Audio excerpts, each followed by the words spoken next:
Sering dengar kan soal inflasi? Kedengarannya kayak istilah ekonomi yang ribet dan bikin pusing ya. Tapi, gimana kalau kita lihat ini bukan sebagai ancaman, tapi sebagai tantangan? Sebuah tantangan yang ternyata bisa kita taklukkan, bahkan kita manfaatin, kalau kita punya strategi yang pas. Nah, dalam beberapa menit ke depan kita bakal bongkar tuntas gimana caranya mengubah momok ini jadi peluang buat ngamanin dan numbuhin kekayaan kita. Oke, kita mulai dari pertanyaan yang nusuk ini. Kamu udah kerja keras banting tulang buat ngumpulin uang, tapi pernah nggak sih ngerasa, kok duit di tabungan nilainya gitu-gitu aja? Atau malah rasanya makin berkurang? Nah, itu karena ada kekuatan tak terlihat yang diam-diam makanin nilai uang kamu. Dan namanya adalah inflasi. Jadi sebenarnya apa sih musuh yang nggak kelihatan ini? Yuk kita bedah bareng-bareng apa itu inflasi dan gimana cara kerjanya. Gampangnya gini deh. Inflasi itu kenaikan harga barang dan jasa yang terjadi terus-menerus. Artinya, uang 100.000 yang kamu pegang hari ini, tahun depan udah nggak bisa lagi buat beli barang yang sama persis. Daya belinya turun. Kok bisa? Ya bisa, karena banyak banget orang yang pengen beli barang itu, jadi harganya naik. Atau karena biaya buat bikin barangnya, kayak bahan bakunya, emang jadi lebih mahal. Nah, ini nih yang bikin ngeri. Coba bayangin, kamu punya uang 10 juta rupiah sekarang. Kelihatannya banyak ya, tapi dalam 10 tahun, meskipun angka di rekening kamu tetap sama, kekuatan belanjanya itu bisa ambles sampai 25%. Gila kan? Duit kamu itu nilainya kayak dipangkas seperempatnya gitu aja. Dan ini bukan cuma nakut-nakutin loh ya. Ini simulasi beneran. Coba deh, lihat tabel ini. Kita pakai asumsi inflasi yang wajar aja, 3% setahun, sesuai target Bank Indonesia. Uang 10 juta kamu itu, secara real, 10 tahun lagi nilainya cuma setara 7,4 juta. Artinya, ada lebih dari 2,5 juta rupiah daya beli yang hilang, nguap entah kemana. Inilah erosi diam-diam yang terjadi di tabungan kamu. Inflasi itu kerasa banget loh di kehidupan kita sehari-hari. Kamu dapat kenaikan gaji 5%. Wah, rasanya seneng. Tapi kalau inflasinya juga 5%, ya sama aja bohong kan? Cicilan KPR yang bunganya ngikutin pasar tiba-tiba bisa bengkak. Dan pernah nggak sih ngerasa snack favorit kamu kok isinya makin dikit? Nah, itu namanya shrinkflation. Trik produsen biar nggak naikin harga, tapi isinya yang dikurangin.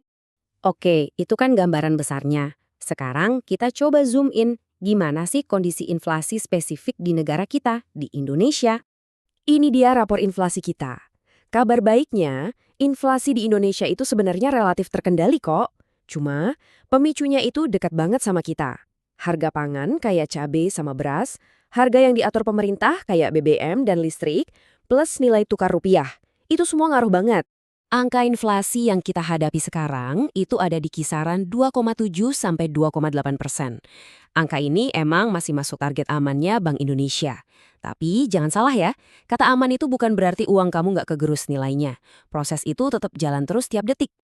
Terus pemerintah ngapain buat ngendaliin ini? Nah, ini dia senjata utamanya, BI rate. Anggap aja ini tuh pedal rem sama gas buat ekonomi kita. Waktu Bank Indonesia naikin suku bunga ini, mereka sebenarnya lagi berusaha ngademin laju kenaikan harga, biar nggak liar dan ngerugiin kita semua. Oke, kita udah paham masalahnya. Sekarang, bagian yang paling penting, solusinya apa? Yuk kita ngobrolin soal senjata apa aja yang bisa kita pakai buat ngelawan balik. Jadi ini poin paling krusial yang harus kita pegang. Cuma nyimpen uang di tabungan biasa, itu nggak bakal bikin kamu menang. Itu ibaratnya kamu lari di tempat, sementara garis finishnya makin lama makin jauh. Uang kamu itu harus diinvestasiin, harus tumbuh lebih kencang dari laju inflasi. Nah, disinilah letak kuncinya. Tabel ini nunjukin medan perangnya dengan jelas banget. Lihat deh, nabung di rekening biasa, udah pasti kalah telak. Bunganya aja sering nggak nutup biaya admin. Deposito paling banter hasilnya seri. Itu juga sebelum dipotong pajak 20%. Tapi, coba lihat kolom pemenang. Instrumen kayak surat berharga negara atau SBN dan emas. Ini cara kita buat bener-bener menang dan tumbuh ngelampauin inflasi. Yuk kita kenalan dikit sama para juara ini. Emas sama properti itu kan aset fisik ya. Nilainya cenderung ikutan naik waktu harga-harga lain juga pada meroket. Sementara itu, surat berharga negara atau SBN ini nawarin imbal hasil di atas inflasi plus dijamin sama negara. Aman banget.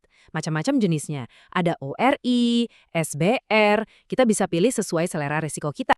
Mungkin sekarang kamu mikir, waduh, investasi, kedengarannya ribet banget. Eits, tenang dulu.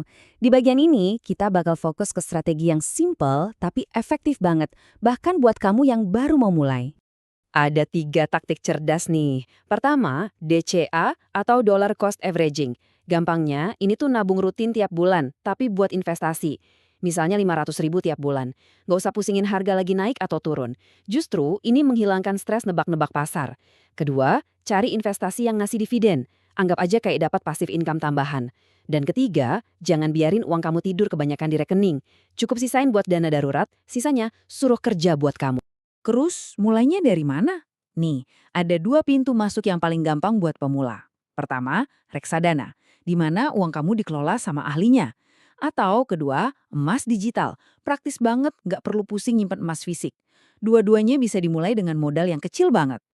Prosesnya juga super gampang. Tinggal pilih aplikasi yang udah terdaftar di OJK, daftar online pakai KTP, terus pilih deh jenis reksadananya.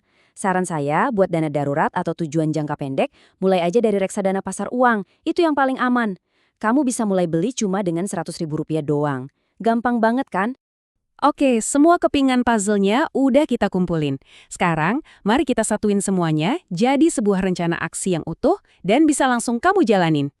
Nah, ini dia blueprint keuangan kamu, piramida alokasi aset.